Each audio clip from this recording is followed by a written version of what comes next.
जो पिछड़ने की बात आप लोग करते हैं वो बात करना बंद कर दीजिए। जिस दिन आप फक्र के साथ अपने लिए चलेंगे ना, उस दिन दुनिया आपको सलाम करेगी। I am proud of my self. ये तो मतलब आप डिफिकल्ट सवाल पूछ रहे हैं, आप तो घर में ही भेद ला दोगे मेरे। बिहार के लिए जो पिछड़ने की बात आप लोग करते हैं वो बात करना बंद कर दीजिए। इसलिए क्योंकि हमारे जैसे एक्टर्स भी हैं जो काम कर रहे हैं बिहार के नाम के लिए, सम्मान के लिए, अपने गौरव के लिए। तो हमेशा ये नेगेटिव वर्ड्स आते रहेंगे ना कि हमारा घर गंदा है, हमारा घर गंदा है, हमारा घर, तो घर गंदा हो जाएगा। जिस दिन आप फक्र के साथ अपने लिए चलेंगे ना, उस दिन दुनिया आपको सलाम करेगी। तो ये बात कहना ही छोड़ दीजिए कि हाँ भाई हमारा घर गंदा है। बिहार में उन्नति हो रही है। बिहार को अगर आप देखेंगे तो उसका स्तर पुराना जाके देखिए और अब में लाखों का फ़र्क है। और आई थिंक कि जो लोग इस पे ज़्यादा देखते होंगे, गौर करते होंगे, उस चीज़ को मानते होंगे कि अब डेवलपमेंट की जहाँ तक बात करेंगे, बिहार कल तक जो था उससे बहुत अलग है। अभी फिल्म की आप बात कर रहे हैं, सब्सिडी की बात कर रहे हैं। बिहार में फिल्म सिटी बन रही है, अब भी तो अनाउंस हुआ। बिहार में फिल्में बनेगी, सब्सिडी मिलेगा, सब कुछ तो हो ही रहा है। तो धीरे धीरे चीज़ें आ रही हैं। बीइंग एन एक्टर मैंने भी आवाज़ उठाई थी इस बात के लिए कि भाई सब्सिडी बाहर मिल रहा है, हमारे यहाँ क्यों नहीं। बट लकीली अब गवर्नमेंट यहाँ पे भी कुछ ना कुछ कर रही है। दैट मीन्स कि कुछ तो हो रहा है। इंडस्ट्री एज इन, हाँ, फिल्मों पे ज़रूर प्रभाव पड़ा है। कल तक सिनेमा घरों में फिल्में लगती थी, अब टेलीविज़न पे फिल्में आ गई हैं। इसमें हर कोई ज़िम्मेदार है और मुझे लगता है कि धीरे धीरे चीज़ें बेहतर होंगी। कल तक जब भोजपुरी स्टार्ट हुआ था उस समय भी कोई नहीं था और अभी उसको बड़े पैमाने पे लोग जानते हैं। हर एक, मुझे लगता है पूरे वर्ल्ड में भोजपुरी की चर्चाएं होती हैं और बड़े बड़े चैनल्स आ रहे हैं। हिंदी में भी लोग अब भोजपुरी स्टारों को ले रहे हैं और आगे बढ़ रहे हैं।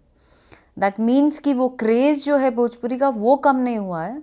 इंडस्ट्री की बात करें तो इंडस्ट्री भी अभी भी एज इट इज़ वही है, बस फिल्में कम हुई हैं। अब मुझे ऐसा लगता है कि धीरे धीरे वो भी चीज़ें सुधर जाएंगी। मुझे भी लगता है कि मैं मतलब जितनी सक्षम हूँ मैं अपने स्तर से करती रहती हूँ।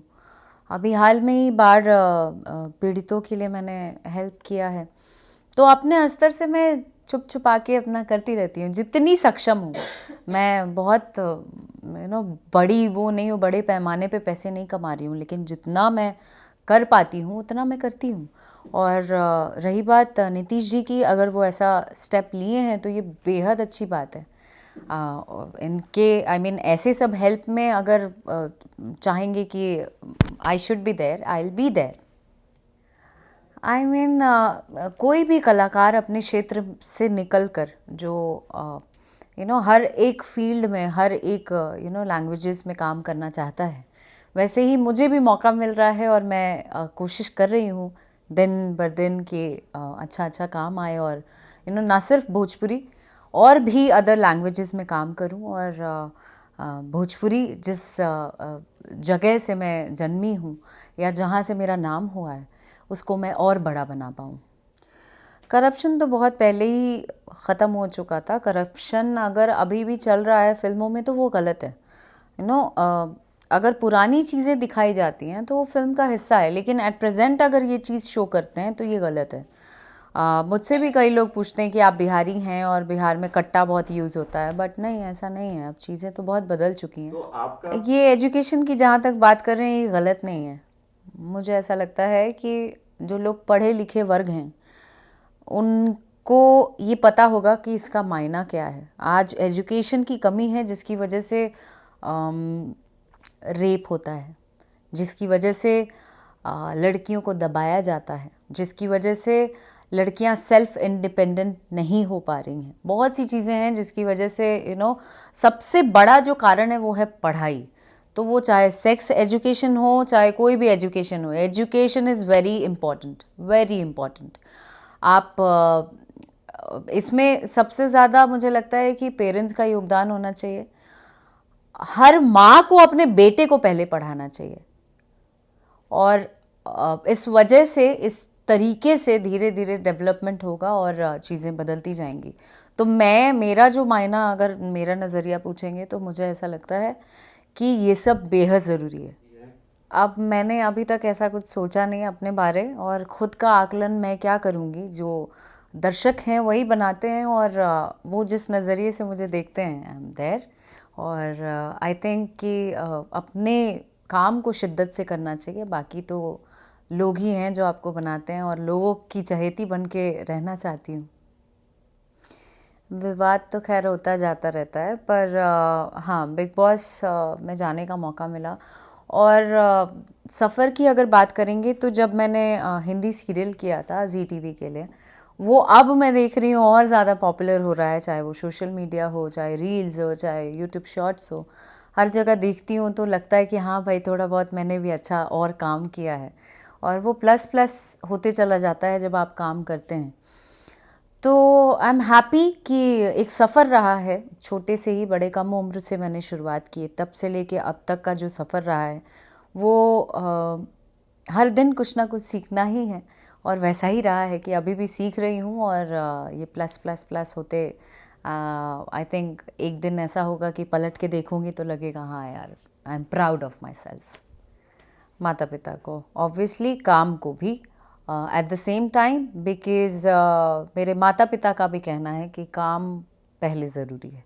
अगर काम आप शिद्दत के साथ नहीं कर रहे हैं तो कुछ भी नहीं है। आप किसी एक, मतलब एक लाइफ होता है ऐसे ही जी रहे हैं, बस जी रहे हैं भाई, खा रहे हैं, पी रहे हैं, सो रहे हैं, जी रहे हैं। और एक होता है किसी मोटो से लाइफ जीते हैं।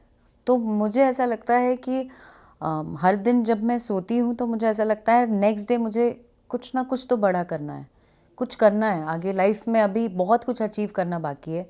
तो वो दोनों ही सिमिलर बैलेंस करके चलती हूँ। ये टफ है, मम्मी आजकल मुझे ताना देने लगी है कि अच्छा जाओ ना, पापा से ही करा लो कोई काम रहता है तो, कि अच्छा, मतलब मैं उतना नहीं मानती हूँ।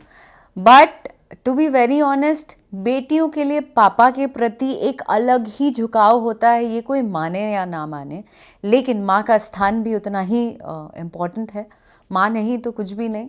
हाँ, लेकिन फ्रेंडली अगर रहना बोलेंगे तो मैं पापा के साथ ज़्यादा हूँ, क्योंकि पापा ने शुरू से एकदम मतलब स्ट्रिक्ट है ही नहीं, पापा बचपन से ही हमारे साथ कभी स्ट्रिक्ट नहीं रहे हैं, तो इस वजह से पापा से एकदम फ्रेंड्स बन के हम लोग रहते हैं। पापा और मैं बहुत मस्ती करते हैं, खूब सारे रील्स बनाते हैं, मम्मी के साथ भी बनाती हूँ लेकिन पापा के साथ और फन करती हूँ।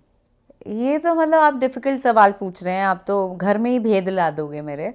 मम्मी पापा दोनों के साथ ही बहुत ही अच्छा लगता है, मतलब पेरेंट्स सब कुछ हैं। कल आएगा, अब मैं पटना आई हूँ तो पापा के साथ धड़ाधड़ सब सेव करके रखा हुआ है, बिकॉज मम्मी पापा, कभी मम्मी बिजी रहती है शूट पे, कभी पापा बाहर रहते हैं, तो ऐसे मैनेज नहीं हो पाता है, कभी मैं बाहर रहती हूँ। तो अब मैं सोच रही हूँ कि यही दुर्गा पूजा में, दशहरा के टाइम पे हम लोग मिलेंगे, एकदम फुल ऑन वीडियोस बनेंगे।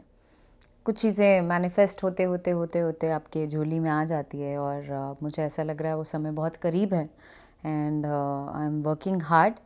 और जैसे यहाँ तक का सफ़र पूरा किया, कल वहाँ तक का पूरा करूँगी। मैं अपने दर्शकों को कहना चाहती हूँ कि बहुत बहुत शुक्रिया कि आप मुझे पसंद करते हैं, आपका आशीर्वाद, आपका प्यार हमेशा से मेरे साथ रहा है। ये लड़की तब तक, मरते दम तक अपनी मेहनत जारी रखेगी। मैं चाहती हूँ कि आप लोग का सपोर्ट, आपका आशीर्वाद इसी तरीके से बना रहे आपकी बिहार की बेटी के साथ, ताकि ये बेटी और भी नाम रोशन कर सके आप सभी का। Thank you.